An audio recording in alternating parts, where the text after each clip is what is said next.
بسم اللہ الرحمن الرحیم۔ حدیث نبوی۔ حضرت جابر رضی اللہ تعالی عنہ بیان کرتے ہیں، رسول اللہ صلی اللہ علیہ وسلم نے فرمایا، دو خصلتیں باعث موجب ہیں۔ کسی شخص نے عرض کیا، اللہ کے رسول، وہ دو موجب کیا ہیں؟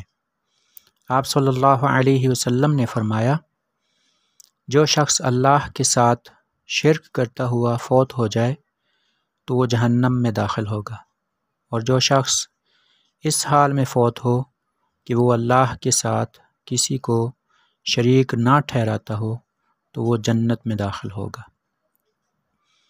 اس حدیث نبوی میں نبی پاک صلی اللہ علیہ وسلم نے دو واجب کر دینے والی چیزوں کے بارے میں بتایا ہے، یعنی دو ایسی باتیں جن سے کچھ واجب ہو جاتا ہے۔ ان میں سے ایک واجب کرنے والی چیز وہ شرک ہے اور یہ جہنم کو واجب کرتا ہے، اور دوسری واجب کرنے والی چیز توحید کا اقرار اور دل سے یقین ہے، اور یہ چیز جنت کو واجب کرتی ہے۔ اس سے ثابت یہ ہوتا ہے کہ جو آدمی اس حالت میں اس دنیا سے رخصت ہو جائے کہ وہ اللہ کے ساتھ کسی کو شریک ٹھہراتا ہو تو اس پر جہنم واجب ہے، یعنی وہ جہنم میں ہی جائے گا، کیونکہ شرک جہنم کا موجب ہے۔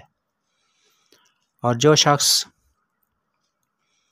اللہ پاک کو ایک مانتا ہوا اور اللہ کے ایک ہونے کی گواہی اور یقین کے ساتھ اس دنیا سے رخصت ہوا تو اس کا توحید پر ایمان جنت کے لیے موجب ہے، یعنی اسے ضرور جنت حاصل ہوگی۔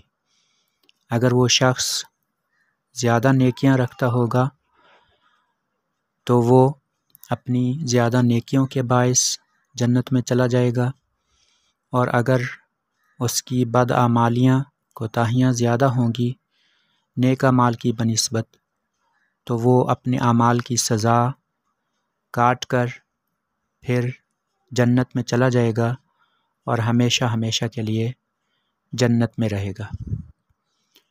شرک کے لیے اللہ پاک نے قرآن مجید میں بھی فرمایا ہے کہ وہ شرک کو معاف نہیں کرے گا، یعنی شرک کرنے والے کو شرک کی معافی نہیں دے گا اگلے جہان میں، اگلی دنیا میں۔ ہاں، وہ شخص اس دنیا میں اگر شرک سے توبہ کر لیتا ہے تو اس کی توبہ مقبول ہے۔ اللہ فرماتا ہے کہ وہ شرک کرنے والے کی مغفرت نہیں فرمائے گا، ہاں دوسرے گناہ والوں میں سے جس کی چاہے گا مغفرت فرما دے گا۔ اور توحید ایمان کی بنیاد ہے۔